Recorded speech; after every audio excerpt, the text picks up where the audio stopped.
Хатырску апснахада, хатырску апызаминистр, хатырску аминистрче, яха абрах амилат университетах имя Хацизаги.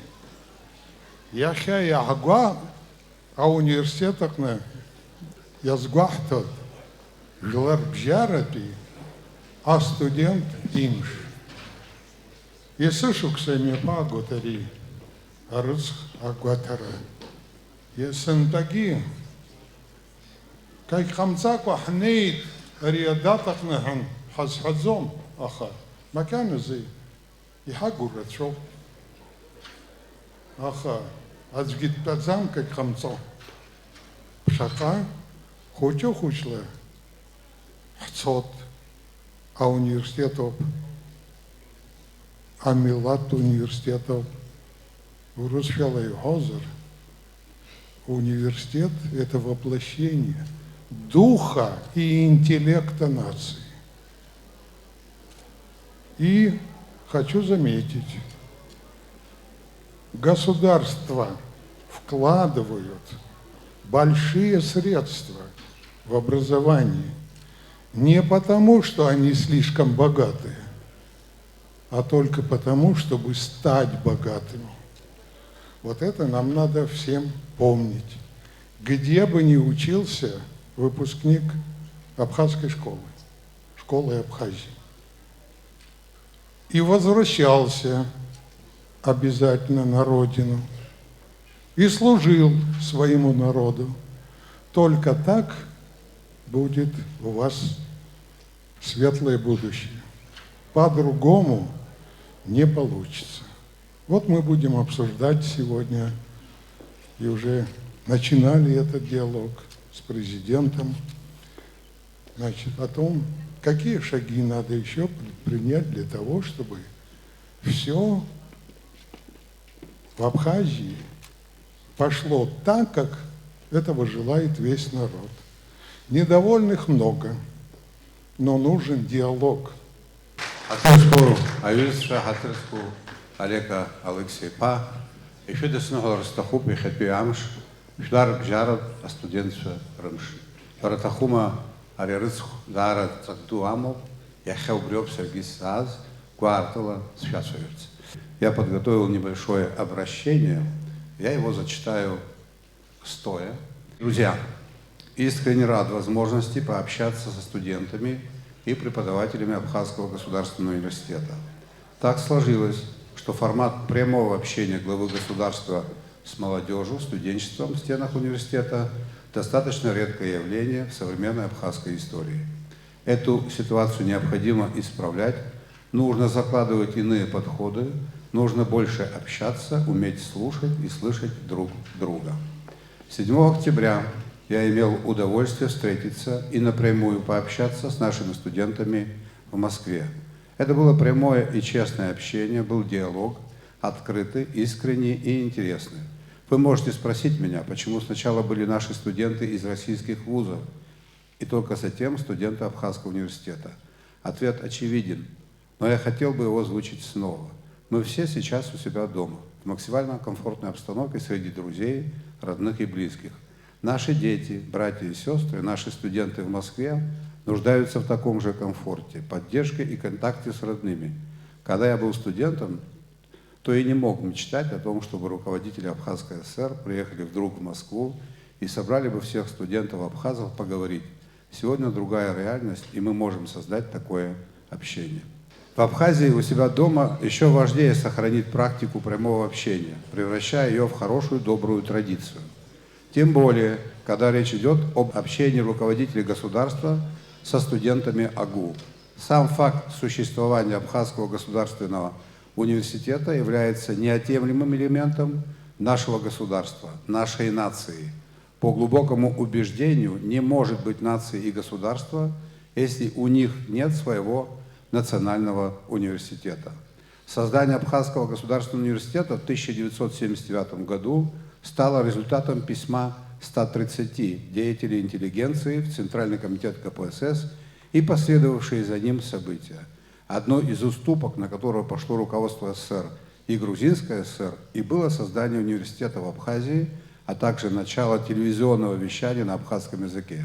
Недавно мы отметили 45-летие со дня первого эфира абхазского телевидения, а в феврале будем отмечать 45 лет Абхазскому государственному университету. Говорю об этом для того, чтобы мы все воспринимали наш университет как ценность, как достижение и результат не только упорного труда, но и борьбы нашего народа за свое национальное образование на университетском уровне. Поэтому позвольте поблагодарить профессуру вашего университета, тех, кто сегодня присутствует в этом актовом зале, так и те поколения, которые десятилетия создавали его в самые непростые и сложные времена нашей истории. Спасибо вам. Отдельно хочу подчеркнуть вашу роль в этом историческом событии. Думаю, что уместно напомнить о том, что доля выпускников АГУ среди сотрудников и руководителей органов государственной власти Республики Абхазия составляет более 70%. Это накладывает особенный отпечаток на наш разговор. Глядя на вас, я понимаю, что спустя несколько лет многие из вас придут работать в госорганы, и от вас тоже напрямую будет зависеть качество управления государством. Думаю, это серьезная мотивация, чтобы учиться хорошо. В мире вокруг нас очень ярко проявляются противоречия между продвижением ценностей глобального мира и национальными интересами. Глобальный мир, новые средства коммуникации позволяют нам общаться здесь и сейчас с партнерами, друзьями из разных стран. В той или иной степени каждый из нас, причем чем моложе человек, тем в большей степени чувствует себя человеком всего мира. Но при этом важно не утратить свои собственные корни, понимать, что все эти глобальные возможности должны быть использованы для повышения уровня жизни своего народа, своей страны. Далее, трудно противостоять универсализации культуры. Этот процесс развивается, но, надеюсь, он никогда не будет завершен. Наша задача – включить свою абхазскую культуру в этот мир, сохранив при этом свой язык, традиции, ценности, представления о добре и зле. Актуальность этого подчеркивается все более явными противоречиями между национальными традициями и современными тенденциями. Перед каждым молодым человеком стоит вопрос, как адаптироваться к миру и при этом сохранить себя как часть своего народа, этноса. А перед каждым народом стоит вопрос, как адаптироваться к новым политическим и экономическим реалиям. Ответы на эти вопросы должны быть найдены. Следующий блок противоречий между долгосрочными и краткосрочными задачами. Общественное мнение требует немедленной реакции на события, в то время как решение многих проблем требует терпеливой и согласованной работы. И именно так, например, обстоит дело в отношении политики в области образования. Образование должно быть консервативным, национальное образование призвано сохранять устои общества и традиции народа, поэтому любые преобразования должны быть тщательно выверенными и направленными на достижение задач национального развития. Мы живем и учимся в стремительно изменяющемся мире и вынуждены, с одной стороны, сохранять консервативные стандарты образовательной системы, а с другой продолжать адаптироваться к изменениям. Процесс интеграции и цифровизации, связав всех со всеми, прямо влияют на различные профессиональные навыки, компетенции и личные качества, в том числе и на многие культурно-этические и морально-нравственные аспекты. Следовательно, образование в цифровую эпоху должно быть прежде всего направлено на сохранение человеческих качеств и развитие личности как фундаментальной основы и ключевой миссии современного образовательного процесса. Для нас это значит прежде всего сохранение абхазского национального уклада, языка, культуры, традиций, но при этом требуется сохранять адаптивность и способность продолжать совершенствование навыков. Таким образом, современное образование не только готовит кадры под текущие потребности экономики и общества, но и во все большей степени начинает определять траектории их развития. Темп жизни ускоряется, и вместе с ним увеличивается непредсказуемость. Поэтому задача образования – научить адаптироваться к любым изменениям, научиться прогнозировать, как будет развиваться твоя профессия в будущем. Знаете, чем отличается хороший хоккеист от отличного хоккеиста? Хороший находится там, где шайба, а отличный хоккеист там, где шайба будет через несколько секунд. В этих условиях резко возрастает ценность фундаментального образования, что приводит к необходимости переосмысления парадигмы, связанной с технологической профессиональной подготовкой на фундаментальность и адаптивность. Не столько специализация, сколько фундаментальность должна стать ключевым элементом современной модели образования. Это по моему мнению. Мы видим вокруг нас примеры обратного и нередко кажущиеся успешным подхода. Это когда фундаментальное знание принесено в жертву умению представить и продать свои способности. То есть некий, не имеющий отношения к образованию, навык заменяет фундаментальное знание. Бернард Мандевиль, на которого часто ссылался Карл Маркс и которого часто критиковал Адам Смит, в классической басне о пчелах сетовал: врачи заботились скорее о своей репутации, а не о том, чтобы лечение внесло больному облегчение. Войти с улыбкой в дом больного, приветливо молвить слово и угодить его родне, любовь, внимание, болтовне. Но не это, вернее, не только это мы ждем от врачей. Полагаю, многие из вас сталкивались с таким явлением. Этот пример иллюстрирует важность фундаментального образования, ведь именно оно создает основу адаптивности. Очевидно, что выпускники настоящего не могут получить дипломы с указанием специальностей будущего, но они должны быть готовы к этому будущему адаптироваться. Хороший выпускник сегодня не тот, кто окончил университет и работает по одной специальности всю свою жизнь. Это не есть признак успешности. Успешные работают там, где им комфортно, где они могут максимально самореализоваться. В условиях стремительных изменений на рынке труда, когда невозможно спрогнозировать перспективные специальности и когда содержание трудовой деятельности постоянно трансформируется, единственным ключом к успеху является непрерывность образования и постоянное повышение квалификации. Важно находить оптимальный баланс между академической направленностью высшего образования и его практикоориентированностью. Люди начинают учиться не ради диплома, а ради квалификации. Во времена моей молодости к потенциальному жениху родители абхазской невесты предъявляли два главных требования: наличие высшего образования и секции в Сухуми. Квартира в Сухуми сейчас не может помешать счастливой жизни молодоженов, да и актуальность требования наличия высшего образования не снижается. Таким образом, наша задача – научиться жить и развиваться в стремительно изменяющемся мире. Это в равной степени относится и к университету, и к государству. Основой взаимосвязанности университета и государства является единство целей. Главная задача для всех нас – вместе и каждого, от президента до студента, сохранение суверенного, независимого абхазского государства. Это непреложная задача для всех последующих поколений. Я прошу вас помнить об этом, жить с этим убеждением и делать все от вас зависящее для сохранения и развития нашей страны. Благодарю за такое внимание. Дорогие друзья, как я вам и обещал, мы можем приступить уже к вопросам и ответам. Добрый день, я Харази Ильяна, студентка экономического факультета. У меня следующий вопрос. Какие перспективы у молодых специалистов после окончания АГУ и вузов за рубежом трудоустроиться по специальности? Как известно, у нас с этим имеются большие проблемы. Абхазский университет, если мне не изменяет память, ежегодно выпускает более 500 специалистов.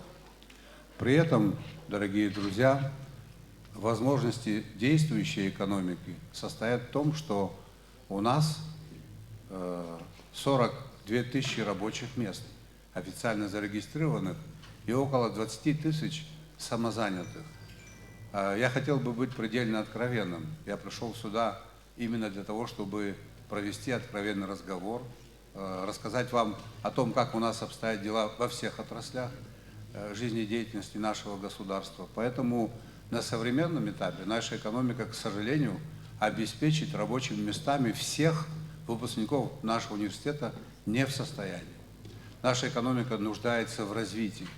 Я хотел бы вам сказать, что, к сожалению, по моему глубокому убеждению, мы не проводим открытую экономическую политику. Мы ее долгие десятилетия не проводили.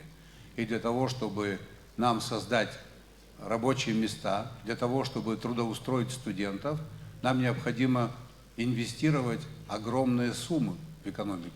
Вы, наверное, понимаете и знаете о том, что одно рабочее место сегодня, в зависимости от отрасли, стоит от 5 миллионов рублей до 10 миллионов рублей.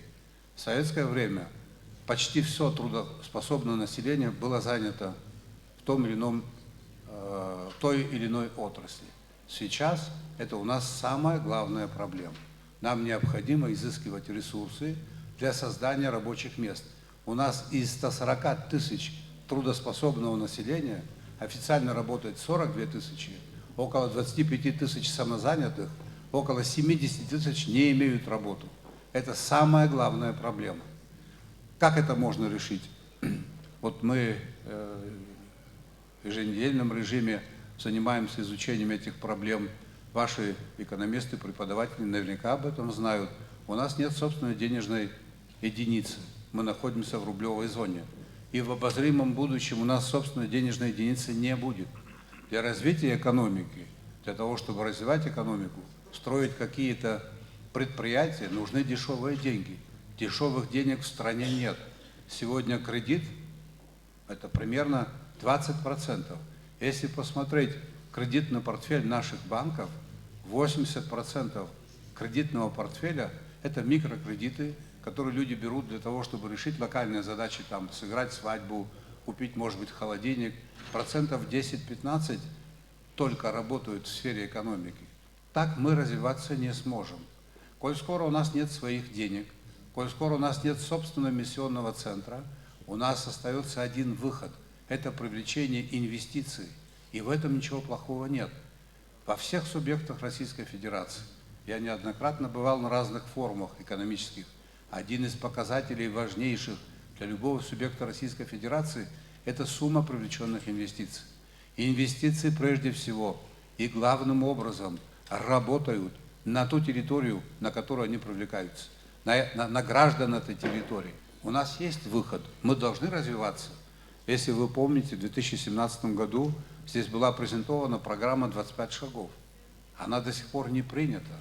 В известной степени эта программа устарела, но там остались тезисы, которые необходимо реализовать, и мы этим занимаемся. Мы сегодня занимаемся тем, органы исполнительной власти занимаются тем, чтобы создать условия, наиболее благоприятные условия для привлечения инвестиций. Иначе не быть экономики, иначе у нас ничего не получится. Этого бояться не надо, потому что любые финансовые ресурсы работают по правилам той страны, в которую они приходят. Или мы будем жить так, как мы живем, или наши пенсии будут 2500 рублей, ветераны войны, инвалиды будут получать от 7500 до 10 тысяч рублей, и не будет бурного роста экономики. Мы не выдержим конкуренцию, так невозможно. Поэтому ваше трудоустройство напрямую зависит от открытости нашей экономики. Спасибо. Пожалуйста. Амич Боруслан, председатель Союза студентов, студент факультета искусств. Аслан Георгиевич, у меня такой вопрос. Почему у нас нет президентских грантов для реализации молодежных проектов? На мой взгляд, это могло бы снять некоторые вопросы по трудоустройству студентов и молодежи, а также раскрытие их потенциала. Принимаю ваше предложение, и оно в ближайшее время будет реализовано. Я вам обещаю, просто бюджет 2024 года уже сверстан, и он находится на рассмотрении в парламенте. Или по итогам первого полугодия 2024 года и 100% в бюджете 2025 года мы такие гранты предусмотрим и обозначим темы, вокруг которых мы будем работать. Спасибо за предложение. Спасибо. Здравствуйте, Аслан Георгиевич. Я Цвижба Марьяна, председатель педагогического факультета. И хочу спросить, вот наш спортзал в Агуне работает все послевоенное время. И есть ли у государства возможность помочь университету с решением этой проблемы? Так, эта проблема нам известна. Это очень плохо, что нет спортзала в Абхазском госуниверситете. В 2024 году мы это сделать не сможем, но в бюджете 2025 года мы предусмотрим эти деньги. Почему я вам так говорю? Я бы хотел, чтобы вы были проинформированы. Я с большой симпатией отношусь к физической культуре и спорту. Я почти ежедневно занимаюсь этим. И как это мне представляется, мы этому направлению деятельности уделяем большое внимание. Нами было принято решение в этом году, и в бюджете 2024 года предусмотрено, во всех без исключения школах Абхазии будут построены в 2024 году спортивные площадки. То есть в наш университет, в наш любимый университет будут поступать люди, которые будут зависимы от спорта уже. И, конечно, мы должны будем их здесь встретить готовой спортивной площадкой, то есть готовым спортивным залом. В 2025 мы начинаем ремонтировать ваш спортзал. Я даю вам слово. Это может быть задокументировано. И вот таким образом мы будем действовать. Филология от факультета Ханпиет, Кипуадзе Паралина. Апсу бызша айкур харази, арчарази, ярба нидзик гусу тухтоко имеккато. Апсу бызша арчарази, айкур харази, ихацату, а специалистша харахахет, ихин захалшовая проблема хачуб, сара апсу яхасабла, аката ядзи, яхасабла гуанагра, сымок, убртир хазиги, хахац голод, шачала хачуб и разные халам шазгику. А комиссия ду пцатузар сара сазразуб убрия хагла ратара. Харатахума харах безша хис ханику. А хазиграха абриз хушто срешил скавала тешакоп. Хаката корей курхара. Хаката корей курхара. Аката амти ауя калаких нхарас зи свой. Харахинкара дудзен. А климат поиска хазахази хамадзен. Захинджи рамши пшуп, захинджи бхароп. Уростала سيبرن بشجاع يس ودامر يربطنا حقنا ويزا أتزغاعزم حقنا وصورة كتة كاجني تصو تتصو بريوبا كتة شيء خنق قرص كخيت وصورة تبي مزم وبريزجي يبخان يسحو ززار يد حلو ايكونوميكا رجيتوب ايكونوميكا سساير تياد قلو يد حلو يحزيش تخر خن بشين بيحني حزقة زر وبرت أبري عوا يرفو وبريزجي كتة عن يحرخرو يا خاكتة شو يا حرخوا статистикой шахуала миллиард кибжаки рух мацаро миллиард кибжаки рух урта наплав коя о ферма хочкоико абартик дары мачу а ката что я шахкаро по узурта типка а катан харо избана гзора ката что полуе и шайда рогонат яхидикло вау пера дахшва тулуис вау дахшва абсвара хилало وبري حخاز قلر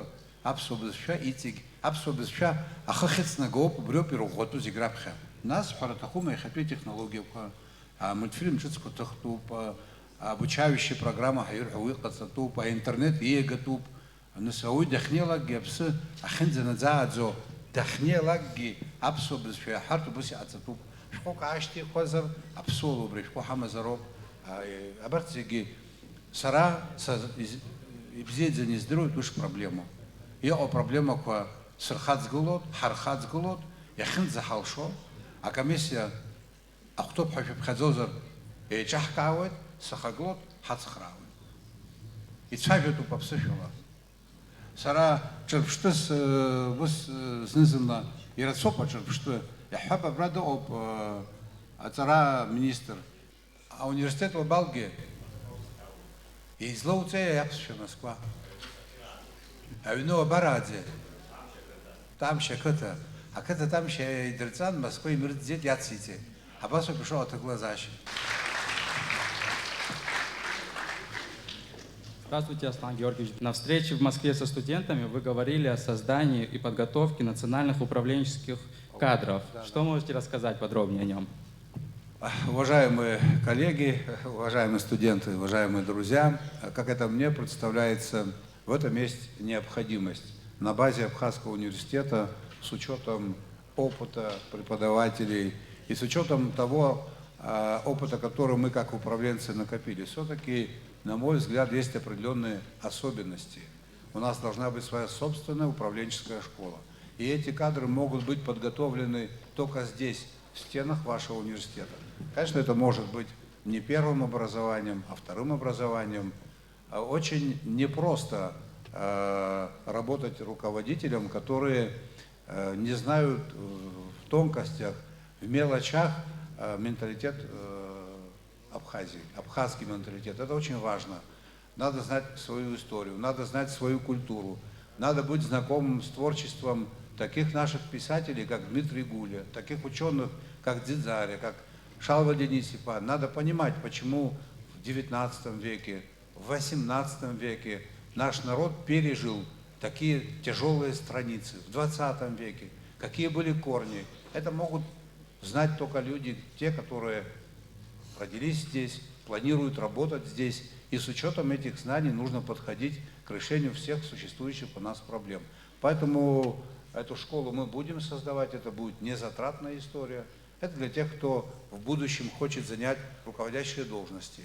Сегодня мир, не апеллируя к прошлому, а исходя из того, что он видит картину завтрашнего дня, мы должны понимать, какая у нас будет экономика завтра, как мы будем ее развивать. Мы должны уметь спрогнозировать ситуацию хотя бы на 10-15 лет. Очень важное направление деятельности – это международное направление деятельности, где мы должны сконцентрировать наши основные усилия. Но для меня это очевидно, да? Но это очень важно. Поэтому такую школу, управленческую школу, национальную школу мы будем создавать на базе вашего университета. Здравствуйте, я Кучубиря Эльвира, студентка экономического факультета. Учитывая серьезный дисбаланс в территориальном развитии страны и большое количество на территории Восточной Абхазии значительных природных ресурсов и также историко-культурных памятников, какие проекты и программы планируется реализовать на территории Восточной Абхазии? Вот уровень развития экономик, если так можно высказаться, на Западе выше, чем в Восточной Абхазии. Но у нас требуется развитие всей Абхазии. Мы туристическая страна. Я бы хотел провести такие цифры. Наша территория почти 9 тысяч квадратных километров. Сочи меньше нас более чем в 3 раза. Там 2600 квадратных километров. Сочи в год принимает 7 миллионов 200 тысяч туристов. Это не однодневников, это те, кто приезжает отдохнуть на неделю и, там, может быть, на 10 дней, в среднем на неделю. Мы таких туристов принимаем, наверное, по итогам этого года будет 1600. Точных данных пока нет. Это при том, что мы в 3 раза больше. У нас больше 1000 памятников христианской культуры. У нас заповедники. И все это не развито. Конечно, мы уделяем особое внимание Восточной Абхазии. Вы, наверное, обратили внимание на то, что неплохая дорога. Дорога освещается по современным стандартам. Несколько появилось объектов курортного назначения в Ачимчирском районе. Сейчас строится объект в Киндги, ну такие частные, небольшие. 2 крупных проекта должно быть реализовано в селе Киндги. Мы начали строить дорогу над Крачельский водопад. До конца Нового года эта дорога будет восстановлена. Мы намерены построить дорогу от асфальтового участка, бетонную дорогу до Агубидийского храма. Мы постараемся сделать так, чтобы Восточную Абхазию посещало большее количество туристов. Вы, наверное, обратили внимание на то, что сейчас идет ремонт наших железнодорожных вокзалов. Мы восстановили вокзал, почти восстановили в Гудауте. До лета, до сезона восстановим Сухумский вокзал, его левое крыло. В 2025 году мы намерены восстановить вокзал железнодорожный в Ачимчире и в наших планах запустить «Ласточку», электричку из Сочи до Ачимчири, с тем, чтобы, во-первых, разгрузить автомобильную дорогу, во-вторых, возможность для приезда туристов. Понятное дело, что каждый турист оставляет определенную сумму, это развитие экономики и так далее. Поэтапное развитие у нас идет. Ну, вы, наверное, слышали еще о том, что это тоже восточная часть Абхазии, Гуджирский район. У нас идет работа по восстановлению международного аэропорта имени Владислава Григорьевича Ардземба. Эта работа началась. Но и дальше надо развивать. Мы, значит, хотел бы вас проинформировать о том, что в этом году создали новый вид железнодорожных услуг, контейнерной перевозки. С участием частного бизнеса существует площадка в Ачимчирском аэропорту. Это тоже дополнительно новые рабочие места. Далее, в плане развития восточных регионов Абхазии крупный комплекс, аграрный комплекс в Гальском районе, 200 гектаров по выращиванию голубики. около 30 гектаров уже освоено. Этим занимаются люди, которые имеют соответствующие знания и капитал. Это не как бы так вот взяли землю и забыли про эту историю. Абсолютно нет. В Творчельском районе, бывшее село Кохора, цитрусовый комплекс, там тоже появились инвесторы. Сейчас идет активная работа по расчистке и посадке нового материала. Я думаю, что в ближайшие 2 года мы будем иметь там предприятия по фасовке цитрусовых и по производству сухофруктов. Определенный объем инвестиций под этот проект зарезервирован. Пилотный проект запущен. В прошлом году не стали выкидывать цитрусовые, которые были, скажем так, не откалиброванные. Там, из них мякоть отдельно, кожура отдельно. Сделали мармелад, абхазский мармелад. И он сейчас продается в самых дорогих супермаркетах. Неплохо история пошла. Этим занимались толковые маркетологи. И этот объем производства будет нарастать. Более того, за последние 2 года в водохранилище, Гальском водохранилище, частный бизнес, конечно же, при поддержке властей, там создано предприятие по выращиванию лососевых, красной рыбы. И мы впервые в Абхазии получили товарную партию красной икры. В прошлом году это было 2 тонны, в этом году более 4 тонн. То есть такое развитие Восточной Абхазии найдет, но требуется еще большая динамика. Большая динамика зависит от объема возможных финансовых вложений. Объем вложений зависит от того, какое количество к нам придет инвесторов. А их количество зависит от тех условий законодательных, которые мы создадим. Поэтому, вот если коротко, в Восточной Абхазии такие процессы у нас происходят. Я студентка экономического факультета Анура Фида. Какие инициативы могут быть предприняты для развития цифровых услуг и инфраструктуры с целью стимулирования экономического роста на основе цифровизации? И какое место может занимать наш университет во всем этом? Занимаемся вопросами цифровизации.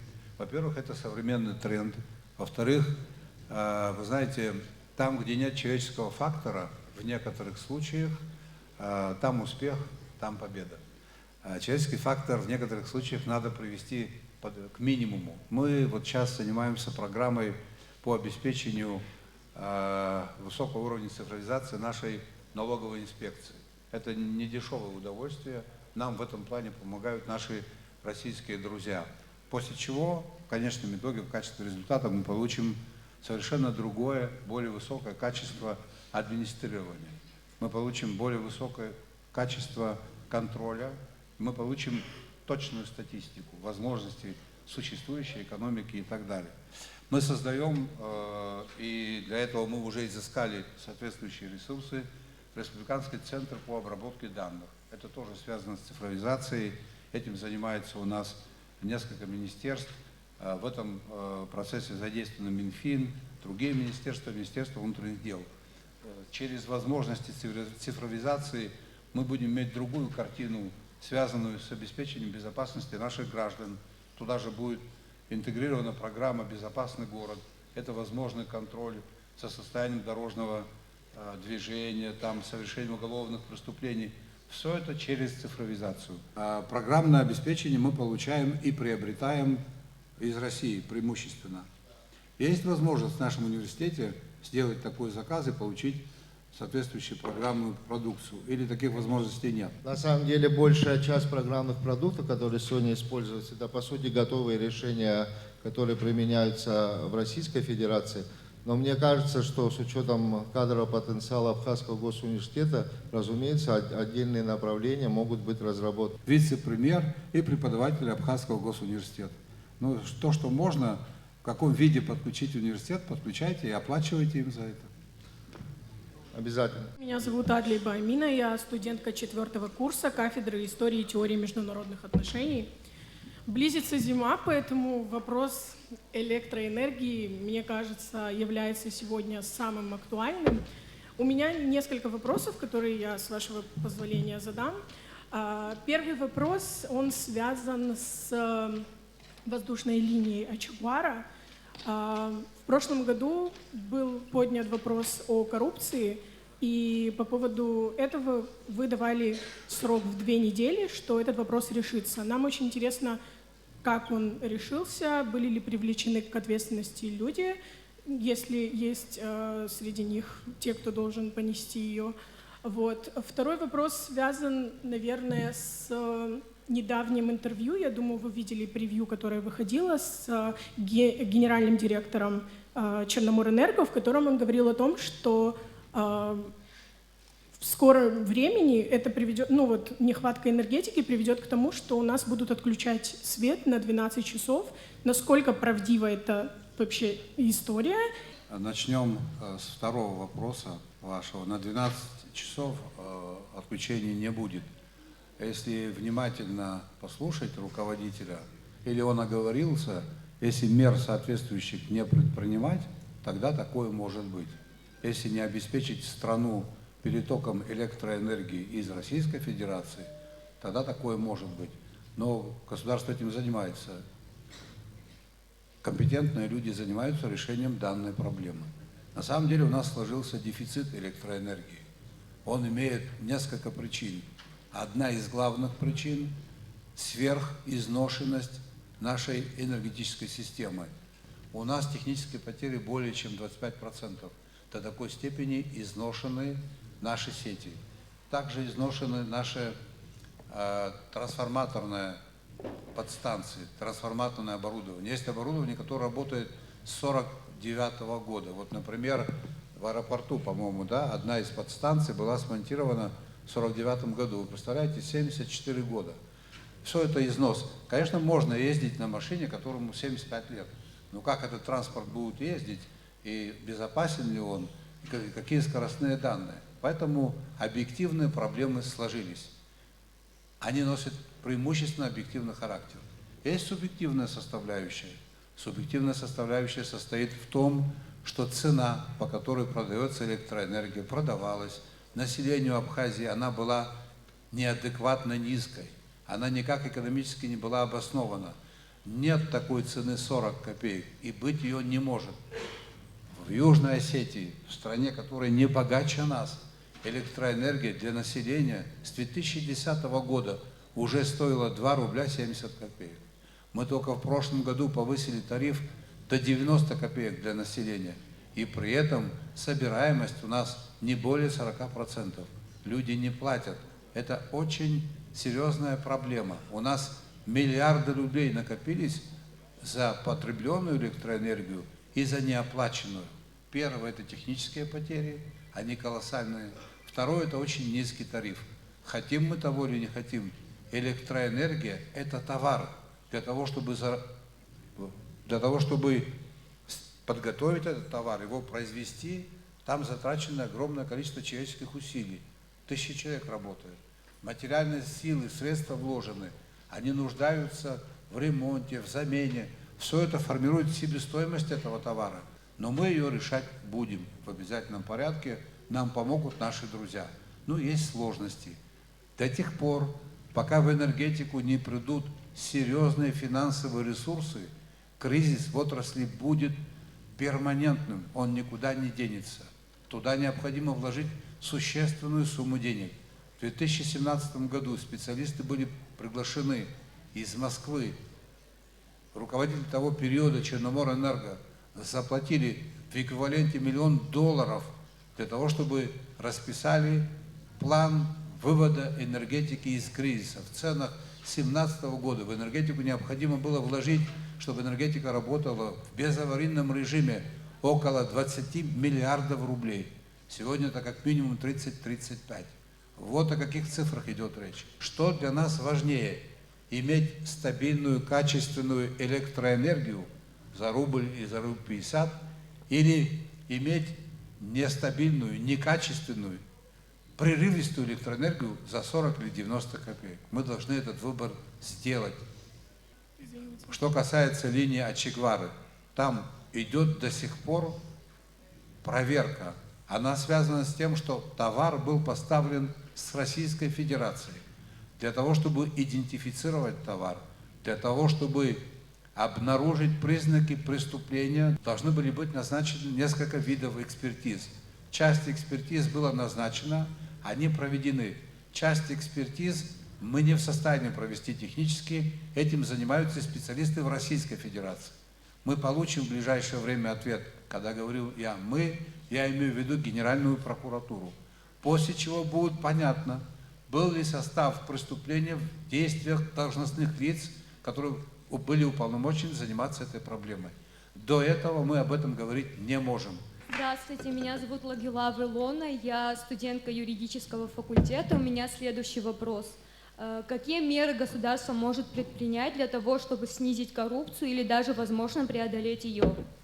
Первое, что необходимо сделать, и то, что я как глава государства уже сделал, более 60 поправок в Уголовный кодекс, в Уголовно-процессуальный кодекс было направлено в Народное собрание, в парламент еще прошлого созыва.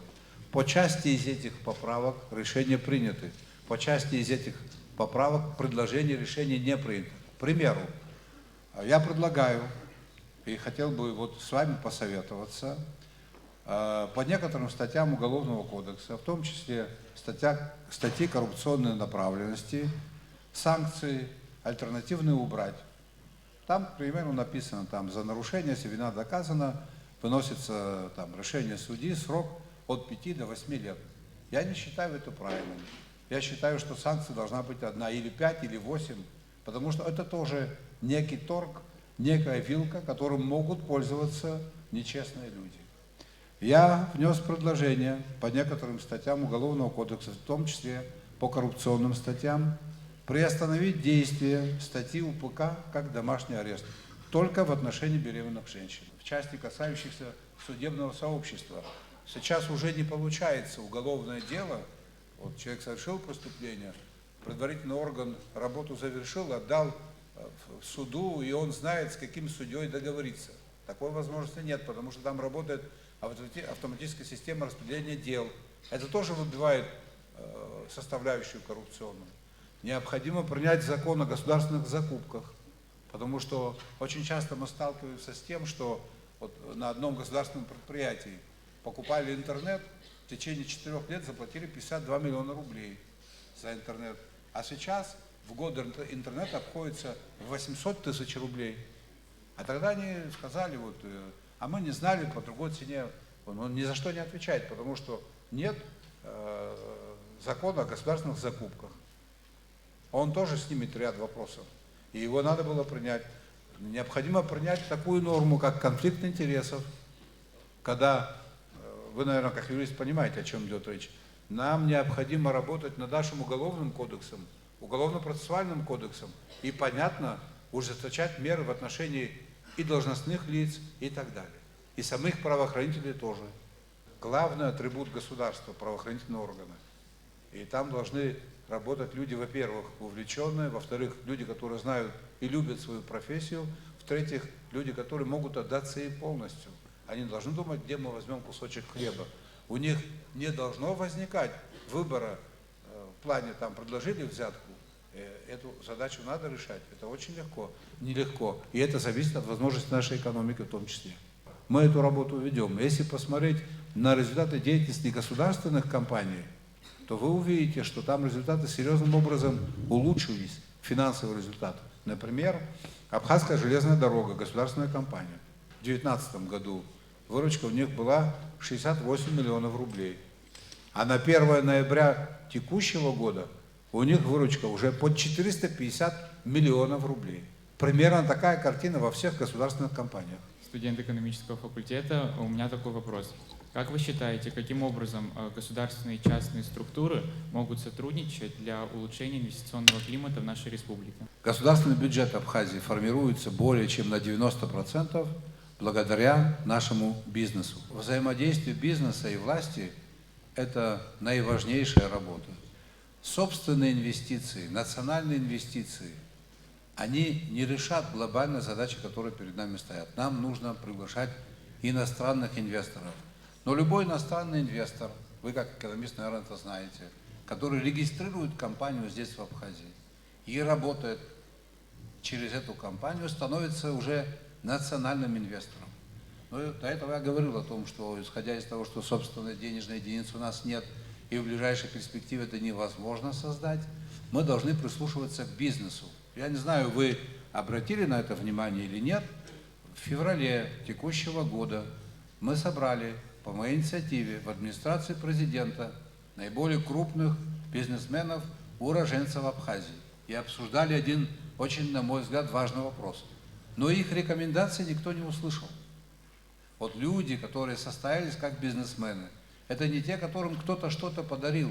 Они приехали в Россию в качестве студентов, никакого капитала у них не было. Более того, в то время, когда они учились, о капитале речи быть не могло, это была коммунистическая или советская страна. Они в этих условиях адаптировались, создали крупные компании, которые известны на всю Россию. Это господин Агрба, это и Сеченава, это и Шоня, это и Ткибучава. Это люди наши, уроженцы, люди, которые руководят крупными компаниями, умеют вести бизнес. К их мнению у нас мало кто прислушался. Мы обсуждали о правовом статусе апарт-отелей. Ну, тут началось, знаете, где вы были, что вы делали и так далее. Но это неправильно. В соответствии с законодательством Абхазии, во имя интересов граждан Абхазии, в целях развития экономики Абхазии, в целях решения социальных проблем Абхазии, вот в этих целях и необходимы инвестиции.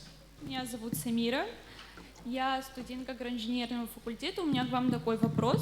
Возможно ли преподавание в школах автодела для повышения культуры и навыков вождения с целью снижения аварий на дорогах? Ну, да, это... Вы знаете, в советское время это делали не для того, чтобы научить культуре вождения, а для того, чтобы уже специальности водителей были и так далее. В основном это так использовалось. Но да, проблема такая у нас есть.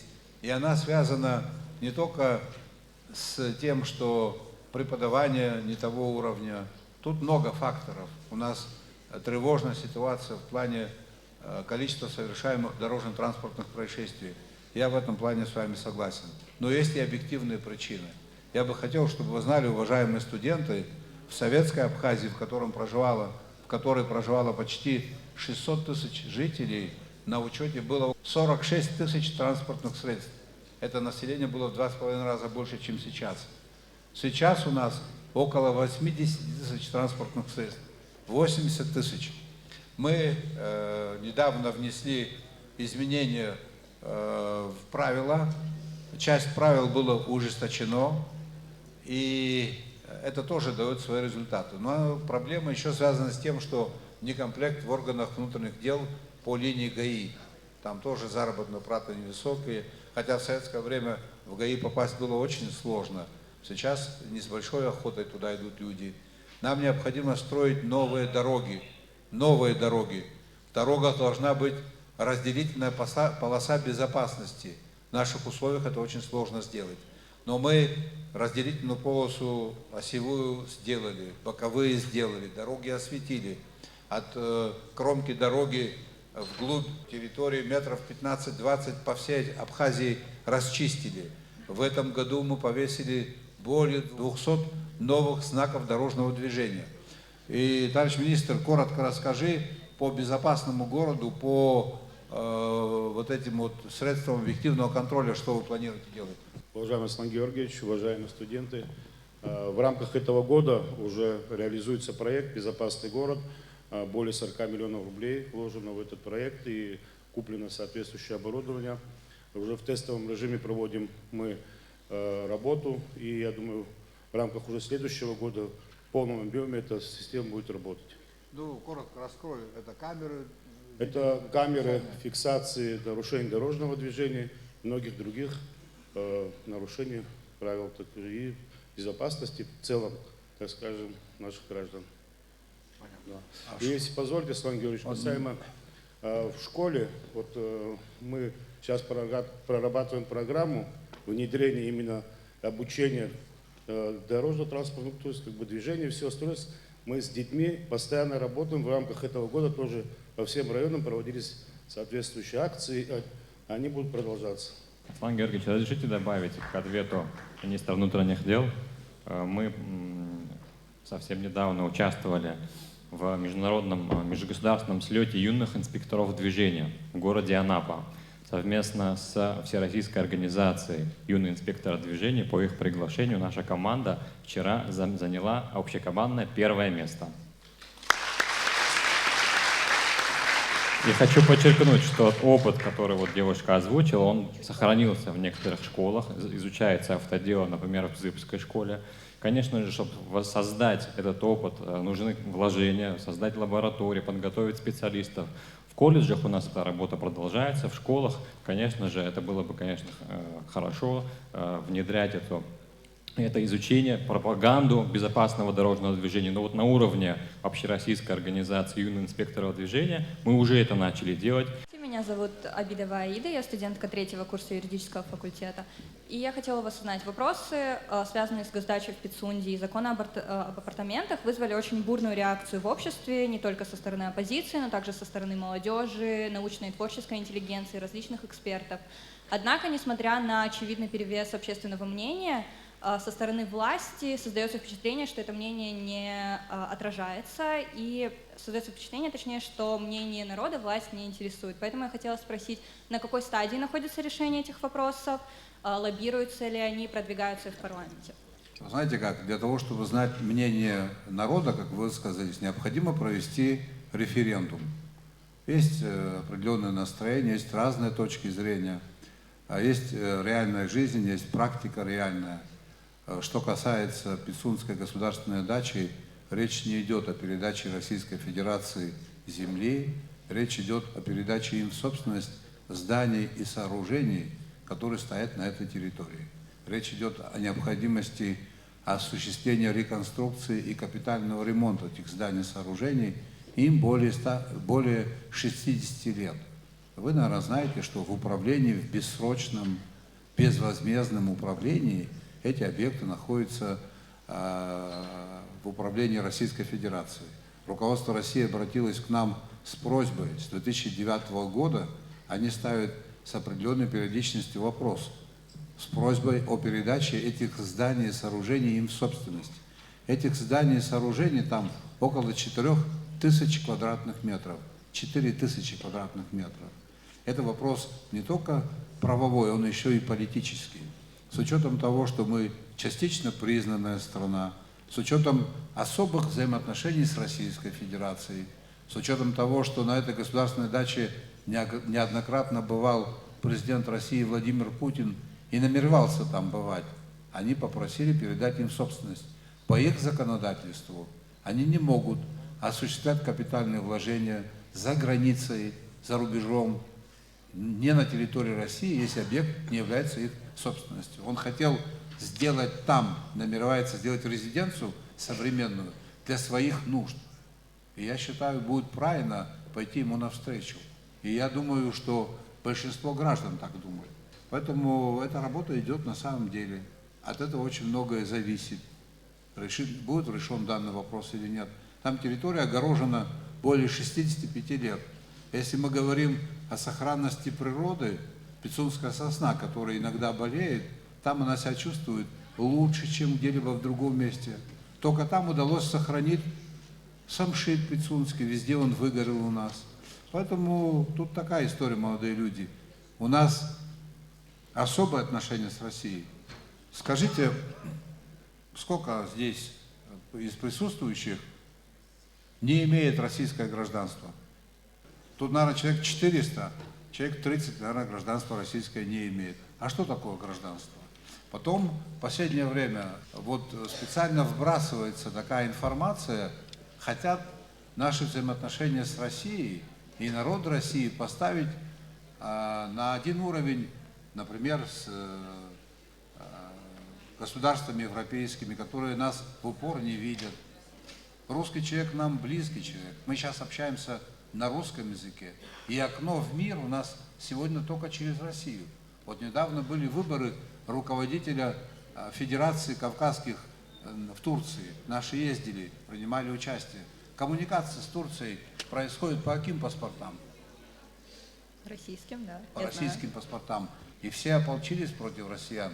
Нам необходим союз с Россией. И в таких вопросах мы должны идти навстречу нашим российским партнерам. Что касается законов о правовом статусе апартаментов, Сейчас такого закона нет. Законопроект. При этом апартаменты, как коммерческое жилье, строятся и продаются. Государство в лице органов исполнительной власти хотело этому процессу придать полезный и прозрачный характер. Принять закон, как можно строить, где можно строить, на каких условиях можно строить, как это все контролировать и извлекать из этого выгоду для наших граждан. А именно, государство намеревалось принять специальный закон, в рамках этого закона установить новый вид налогов с плательщиков, с владельцев апартаментов. Более того, я в начале нашего разговора рассказывал о том, что мы туристическая страна. Для того, чтобы развивать туризм, сейчас у нас идет строительство аэропорта, мы должны принимать гостей. У нас, уважаемые, 46 тысяч койко-мест. Мы принимаем в 10 раз меньше туристов, чем в Сочи. Где их размещать? У нас из города Сухум, от города Сухум до границы с Грузией 105 километров береговой линии. И всего 2 отеля, 3, и то появились в последнее время. Это какое развитие территории может быть, когда 3 отеля только сейчас появилось, а до 2020 года не было ни одного отеля? Почему его не было? Я уже ранее, по-моему, рассказывал, потому что не было ресурсов. Почему апарт-отели? Потому что апарт-отели не дают никому права приобретать гражданство абхазское. Это вещи отделены. То есть для того, чтобы не было возможности у владельцев апарт-отелей влиять на политическую жизнь Абхазии. Мы полностью это отделили. В проекте закона об этом сказано. Этот закон носит исключительно экономический характер. Он чрезвычайно выгоден для нашей экономики. Сегодня строительство обычных отелей, окупаемость этих отелей – это 15-20 лет. Какие-то отдельные бизнесмены пошли на это дело. Они это делают. Но это носит скорее исключительный характер, чем массовый. А нам необходимо динамичное развитие экономики. К примеру, приведу, вот отель «Ривьера», недалеко от ресторана «Эрцах», построен, значит, 420 миллионов рублей.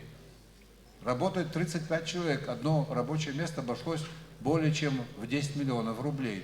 Так окупаемость этого отеля после ввода в эксплуатацию 10 лет. Строительство 5 лет, окупаемость 10. Это при том, что деньги стоили там 9% годовых по льготному кредитованию. Сейчас таких денег нет. Меньше 20% денег у нас вообще нет в Абхазии. Значит, у нас отели на абхазские деньги никто никогда не построит, потому что они никогда не окупаются. А в случае, если это был бы отель, апарт-отель, в котором там 100 номеров, 50 номеров это гостиницы, к примеру, 50 это апартамент, тогда окупаемость этого проекта не 15 лет, а 7 лет. Понимаете? И тогда это выгодно в это вкладываться и таким образом развивать экономику. Если глубоко копнуть в этой истории, то именно так. О демографической угрозе. Тут нет никакой демографической угрозы, потому что те, кто будет приезжать, выезжать, не имеют никаких политических прав, не имеют абхазских паспортов. Не нужно проводить аналогии с теми, кто у нас жил до войны, с грузинским населением. Они были такие же граждане, как и мы. И у них был один голос, и у нас был один голос на каждого жителя. У этих нет права голоса. Это чисто экономическая история. Поэтому, вы знаете, ни одна экономическая программа не может быть реализована без финансовых ресурсов. Все программы требуют финансовых ресурсов. Вот эта программа единственная, где есть финансовые ресурсы, инвестор готов пойти. И поэтому она на 100% может быть реализована. И тут мы встречаем некое сопротивление. Увеличить количество туристического потока, значит увеличить потребность в продукции, производимой нашими аграриями. Если мы сегодня производим на 2,5 миллиарда рублей сельхозпродукции, по мере увеличения количества тех, кто приезжает, эти цифры могут расти. Это означает, что мы создаем рабочие места в селах. Мы защищаем, сохраняем свои села. Это вещи взаимосвязанные. Нет такого мультипликатора в экономике, как строительство. Строительство этих объектов, весь инертный материал производится на территории Абхазии. Работает транспорт, работает энергетика, работают инженеры, архитекторы, ландшафтное, значит, планирование, те, кто занимается водоснабжением, канализацией, сигнализацией, это совершенно другая история. Это налоговые поступления колоссальные на этапе уже строительства. Если мы не закроемся от всего мира, вернее закроемся, мы не сможем сделать скачок. Более 110 миллиардов рублей безвозмездной экономической помощи оказано Абхазии. Вот сейчас в последнее время часто инвестиции пошли. Но все остальное, что сделано, это благодаря поддержке. И мы, понимаете ли, дискутируем, давать Пицунскую госдачу, которой они и так пользуются, эти 3 здания по 900 квадратных метров, или не давать. Это плохая дискуссия, это неправильная дискуссия. Шабзия Пасарейсер Джабарсов Хапшух, Туры факультета Ансарастуда, магистратура, Старок Снов, и Туба Арабхадзи, сейчас вас Хубзиге, Яха Изес, нас где Дарадза Цакаду, Бабас Айпуарка, Рикашцу, Москва, да я обсначар Хахашио, и сейчас Савша Хатубхам, да экономика, Сидраст Рабхадзи Глоб, среди Ахава экономика, Косто, Авароб, проблема Сихама, демография, нас где обеспечать захочу, Авароб. Сара Турух Тысаует, Уяха ради Расвадзам, Харах Турухакнам, Расвадзам Ихамо, например, и Гирта Дума Харах культура, Воспяный Рахчос, Абсвароб. У прототипа язычных Хамква, Старого, демография, Абсватер Туико, Ридижиразы, Избран Хара, Урт, экономик Урты, и Карцал Юза Ушара Зрахамто. Абарта Старого, Хазралам Хрватшавецем, Туртуи Нхо диаспора, и Гирта Урстуаги Нхо диаспора, Избран Хара Яха акцент Ахтут, Урстуи Абснезыка Зачекуэн Хаму Хара. Изхада Уэтасара Пахрватшавецем, Изхада диаспора проблема Рагара, Хазуни проблема Замха. А комитет репатриации Ядхало, а советом Чана Азиказма, Яхау Гран Зикамыз, Яхай Ами, Хачими, Сарасара Устрастахуп Ора Тараз Мочкунов. Изимаве хашта тарпун тепсна. Ами дзири иркма. Оргуш панаго абрирара, а масштаб дуза, амшхак дуза мами. Выхопа политика отцов из Банзара. Политика сятой. Яр стаху хад хамкалада. Шмайн хадзури хама. Иррационизм авой угуш панаго. Яхай рабхазовой проблема обстоит их идеология. Сейчас гуяна год обстоит их идеология абсвази едескло. Ярбан идеология камишпам. Абсолютно дизгол идеология ярбаникам абсны хатай идеологию упсадгилах ахн хава идеология ярбану аурет ша абснивксны Израиль изсе аберзен ша абснивксны даррах изсе я хатаглаз аша хамоб я ава дарбан залак яд гдихтар татаглаз аша хамоб итацуб хадгилука шар шман хаджир рахама харе хамо хай идеология уси има бахку турктулома واز خطرناك حمزر أدرنيك كوسر وازر أيما در حمزر يهدا يزمعوه تربطوه إنخو أوليد دبس وزر يرى أبسن داير تزمهن ورستوه يوروب فيزا فيزا يوروب وي هاي حزبوت فيزا ستارة وي проблема زم проблема دوب ما في проблема زم وي هاي حزبوت أبسن أديس تتخزر عن خرقة ياز أبجي حالو كوكسني الساعة يودروه إسبانزر экономика гана хала проблема. Харихамо ресурс по хазия хай харходзо мизбанзер хай экономика аркуб, экономика арту. Тогда заша их амакоб, а уют арси тахуб и тахуб усурта тип яурц. Убриопи хамам, убриоп сраса злашавио, убриопи хадо, ханифи книзке псинхо, а усурта тип рымедзем. Экономика уиза тогда заша эйчнам казе. Убриоп проблема сихамо, убриезе оноб хашса терпун тигизимаава. يايو ويو يخنق ويجارو يتعاطى يعذرو ويزا الشارع يخ إقتصادية يانم تزيد وبريو بيزيس حيحتبها أرجلر علابا إنجنير علابا حكيم علاب أريزاباني حدا حكله أو رجزي عنهم حدا حكله أبسط عن رجلات أبارتمنت كم أبزوري قامة أبسنا أتوم واي حيرة شخار أبس شا проблема демография проблема репатриация проблема أزبر الشارع قوما проблема أبس شا يخجيت زبالتو يتخوب أزنيشة أزبر حجمي حال شو على يتيجي غدوب ورتا проблема كوي تحاول تخزام أري خزي проблему Атерское студентство, дорогие студенты.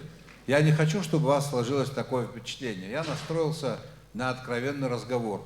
Он очень может быть нелицеприятным. Я не пришел за тем, чтобы в себя кого-то здесь влюбить. Я пришел в аудиторию подготовленных людей, с тем, чтобы обозначить наши такие болевые точки. И я не меньше, чем кто-то из вас, хочет, чтобы Абхазия была самой сильной страной, чтобы весь мир зависел только от нас, и все жили по нашим правилам. У меня есть такое желание, но у нас нет пока таких возможностей. Мы должны быть реалистами.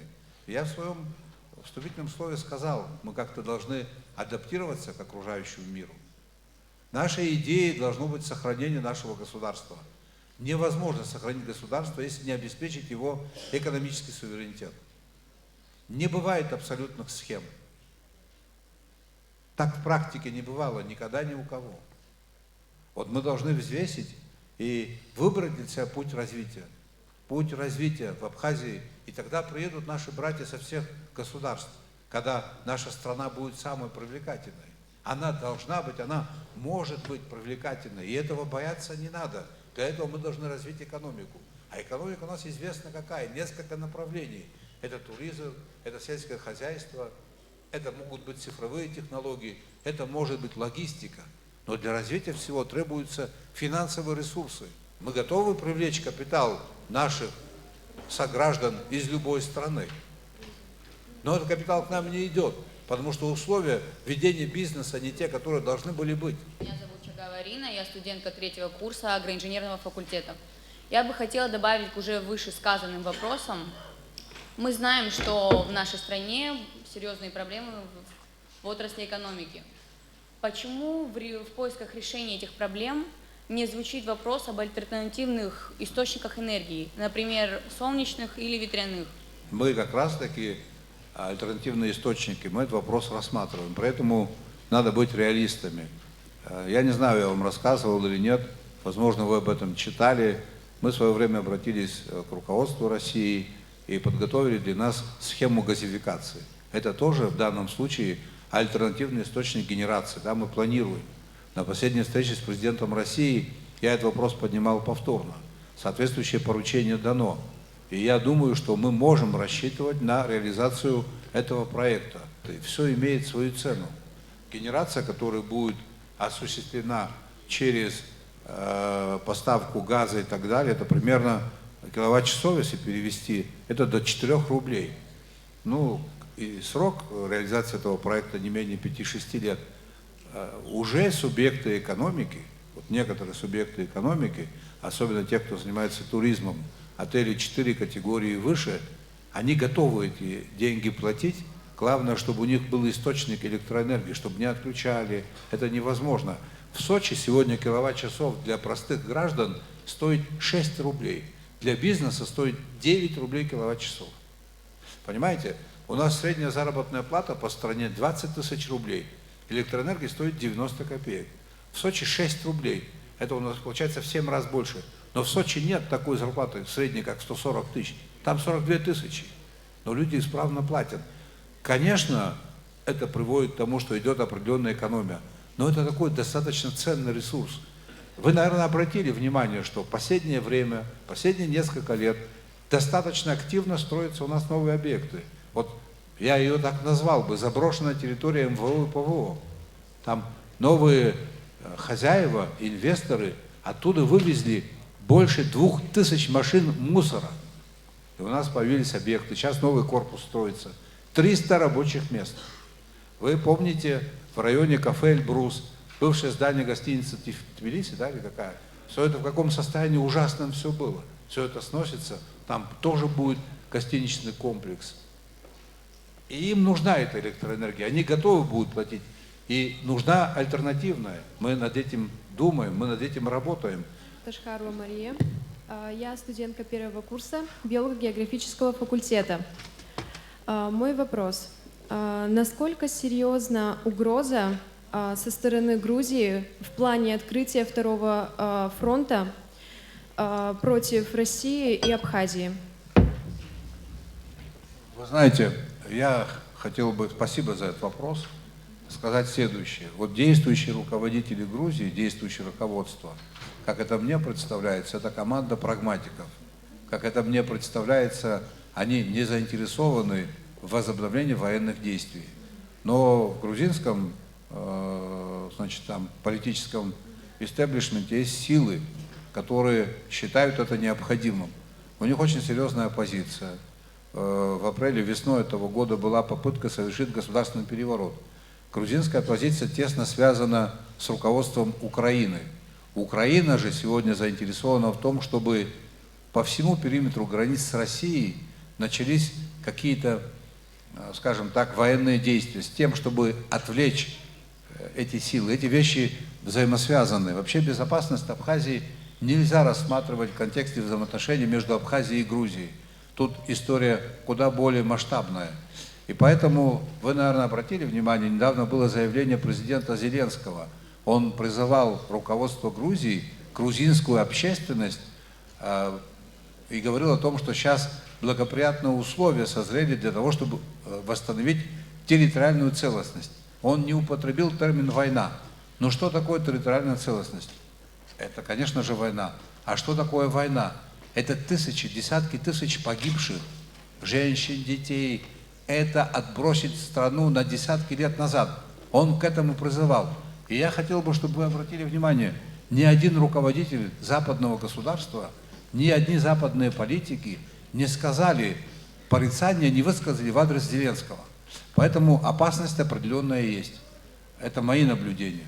Ну, конечно же, если мы будем слабыми, мы своей слабостью можем спровоцировать вопрос возвращения Абхазии в состав Грузии с повестки дня грузинской общественности и власти не снимался.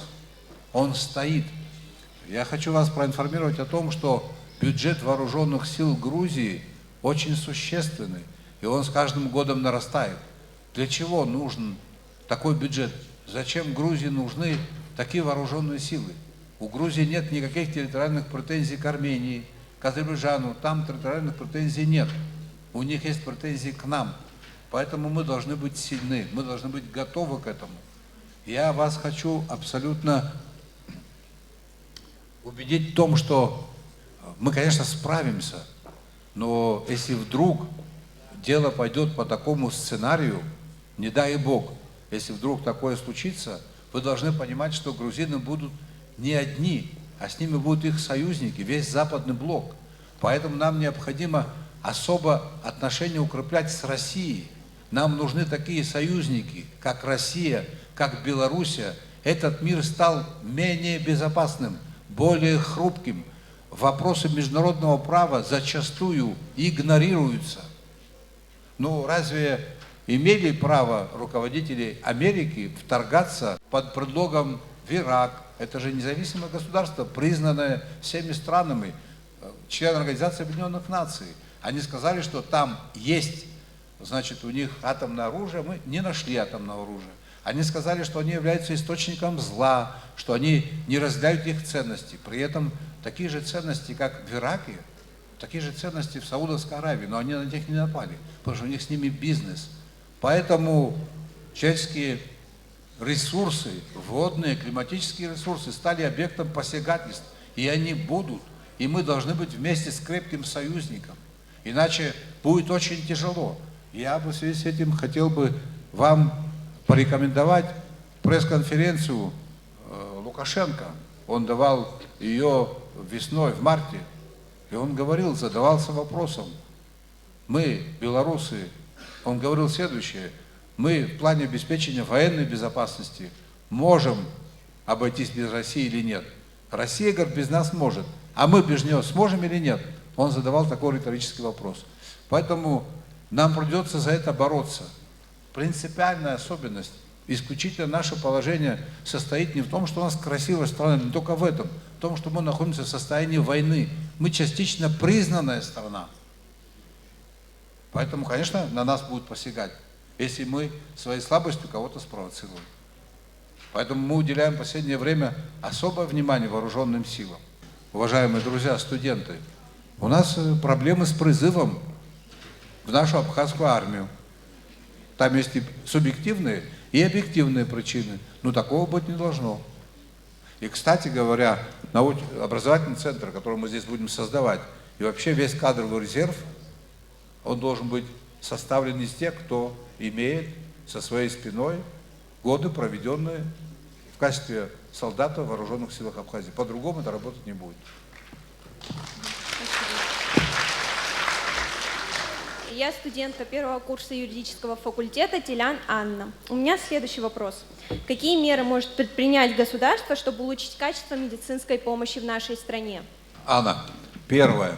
С помощью Российской Федерации или при исключительной поддержке Российской Федерации финансовой мы осуществили, руководство Абхазии на разных этапах, осуществило капитальный ремонт и оснастило современным медицинским оборудованием значительное количество медицинских учреждений. Это больница в Гудауте, это республиканская больница здесь, это Творческая больница и многое-многое другое делается. Этого недостаточно. У нас есть соглашение, межправительственное соглашение с Российской Федерацией, в соответствии с которым наши граждане могут получить квалифицированную медицинскую помощь в России по страховым полисам. Это тоже поддержка. У нас в рамках Министерства здравоохранения несколько целевых программ, и мы их финансируем. И эти программы состоят из 8-значных цифр. Это десятки миллионов рублей. При этом проблемы остаются. У нас 6 тысяч человек сегодня болеют онкологией. Это, вы знаете, это курс лечения примерно по существующим ценам, это примерно на одного человека 500 тысяч. Это 300 миллионов рублей. Я из президентского фонда оказал безвозмездную помощь тем, кто нуждался. Это как бы не обязательства были, а безвозмездная помощь в течение 3 лет, в том числе больным, тяжелая форма заболевания.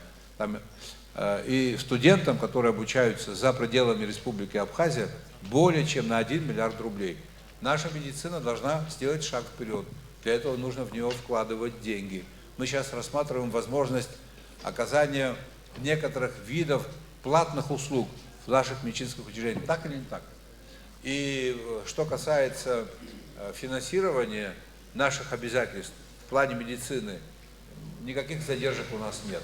Но тут опять-таки, вы знаете, в сопредельной Грузии за последние 15 лет они смогли создать условия для серьезного качественного роста медицинской отрасли. Вот я об этом. Да, Наши граждане уезжают за границу, чтобы получить хорошее медицинскую помощь. Почему Аннушка, этого нет здесь? По простой причине, Аннушка, экономика не позволяет этого делать. В 2024 году мы начинаем строить детскую больницу. У нас будет собственная детская больница современная. Но в медицину необходимо вкладывать огромные суммы, которых нет в бюджете. Хотим мы того или не хотим, обеспечение экономического суверенитета государства – это задача номер 1. Я вас поняла, спасибо. Я вас сильно расстроил, да? Не совсем. Ну, мы работаем, вы не переживайте.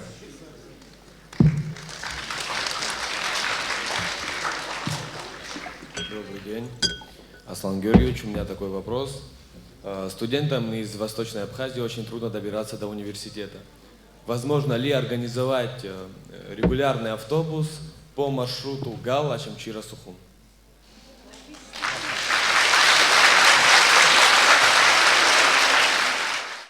Знаете, такой анекдот был. В 90-х в России же появились богатые олигархи, и папа пишет, вернее, сын пишет своему отцу и говорит: папа, я, говорит, здесь себя чувствую некий дискомфорт. Он говорит: почему? Потому что, говорит, все, говорит, ездят на автобусах, а я, говорит, на машине. Хорошо, говорит, сынок, я тебе куплю автобус. Можно и сделаем. Сделаем все. Спасибо. А мне больше и больше нравится общение с вами. Один известный государственный деятель времен Второй мировой войны: ничего, говорит, я не могу предложить своему народу, кроме пота, слеза и труда. Что такое? Значит, у нас великолепный климат в Абхазии. Наша молодежь имеет возможность заниматься спортом всегда и везде. В селах, даже ходьба – это спорт. Молодежная политика, ну, как отдельно выделенное направление деятельности. Ну, понятно, что все, что делается в Абхазии, можно к этому привязать. Наши школы, наш университет, спортивные объекты. Ну, вот так молодежная политика, целенаправленно, вот эти вот образовательные наши программы. Мы в этом году, как это мне представляется, создали такую хорошую историю. Она связана с тем, что, я не помню, когда это было последний раз, по инициативе одного молодого человека был создан лагерь отдыха в горах. В этом лагере находились дети от 10 до 16 лет. Мы эту историю решили масштабировать. Этот лагерь был временный. Мы предусмотрели в бюджете будущего года деньги на строительство постоянного лагеря в горах. Это возможность на себе почувствовать все прелести, скажем так, абхазского быта, находясь в отдалении от родителей. Такие вещи мы и дальше будем развивать. Ну вот то, что развивается у нас этнопарк, это же тоже имеет отношение к нашей культуре. Я надеюсь, молодым людям это интересно. Я бы в плане реализации молодежной политики, председатель Государственного комитета здесь, Тарач здесь или сбежал, рекомендую организовать весной поход вдоль Великой Абхазской стены.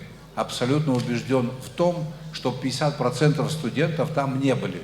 Это очень дешево, это очень интересно. Это спорт, культура, язык. Слава Богу, для этого фундаментальные предпосылки созданы. Исключительных предпосылок, конечно, нет, в силу нашей небогатости. И в ближайшее время их может не быть. Вот университетский комплекс спортивный.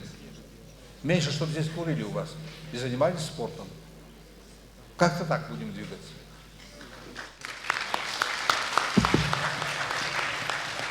Какие шаги действительно нужны, от каких, может быть, вообще отказаться, от каких можно продумать лучше, будут наши ребята тоже думать. Это очень важно. Когда решаешь задачу, надо ее поставить грамотно. Вот сегодня мы эти задачи, как они грамотно строятся, услышали. И я думаю, что большая часть из них не вызывает никакого сомнения. Подходы правильные. Есть вещи, которые все-таки еще внимательнейшим образом надо продумывать. Есть такие вопросы, но молодцы. Ребята, которые задают такие вопросы, и спасибо вам, что вы сказали, буду отвечать на любые вопросы. Вы так и сделали. Поздравляю вас сегодня с Международным днем студента и очень благодарен, Аслан Георгиевич, вам, Александру Золотинсковичу, всем министрам, членам правительства и так далее за то, что вот сегодня состоялся очень хороший праздник. Уважаемый Олег Алексеевич, хатырское студентство, дорогие друзья, еще раз хотел бы вас поздравить с вашим праздником. И вот в завершении расставить еще один акцент. Вот в 90-х годах, в конце 80-х годах, в Питере при Ленинградском университете, по-моему, он носил имя Жданова, я уже не помню, был молодой клуб молодых экономистов. Туда входил Егор Гайдар, туда входили, значит, некий Кох, многие экономисты. И вот по их лекалам, по их программам определенное время развивалась Россия. Вот этот переход от социалистической системы к капиталистическую, так это все проходило. Вот мы сегодня здесь обсуждали разные вопросы. И, к сожалению, в том или ином виде все это приводит к возможности решения этих вопросов, это возможности нашей экономики. Поэтому я вас тоже просил бы, особенно студентов экономического факультета, юридического факультета, исходные материалы мы вам дадим, вот внимательно посмотреть, чем мы располагаем, с тем, чтобы подкорректировать, возможно, наше видение развития экономики, чем мы располагаем, как этим можно было бы пользоваться рационально, и вообще, какая экономика у нас, и какие приоритеты, и как ее развивать. Это такой фундаментальный вопрос, но его надо решать. Это не гоже, когда в такой замечательной стране мы живем не так богато, как могли бы жить. Это неправильно. Поэтому благодарю всех за внимание. Будьте здоровы. Олег Ильич, слово «студент» переводится как «усердный, работающий». Так, да? Проявляйте усердие в учебе. Будьте здоровы. А сейчас звучит гимн Абхазского государственного университета.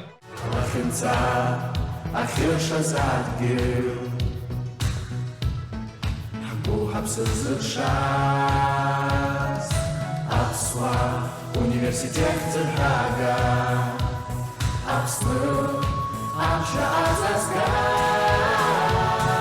Абу, Абыра Ямьо, Абу, Акуша Ямшу, Абу, Алина Сыпу, Абу, Абу Меяна Твей, Аяйра, Хабатшаялых Замбия, Хамдулых Хахамша, Ргуй так знать за что, Шхазара, Акуша Языха.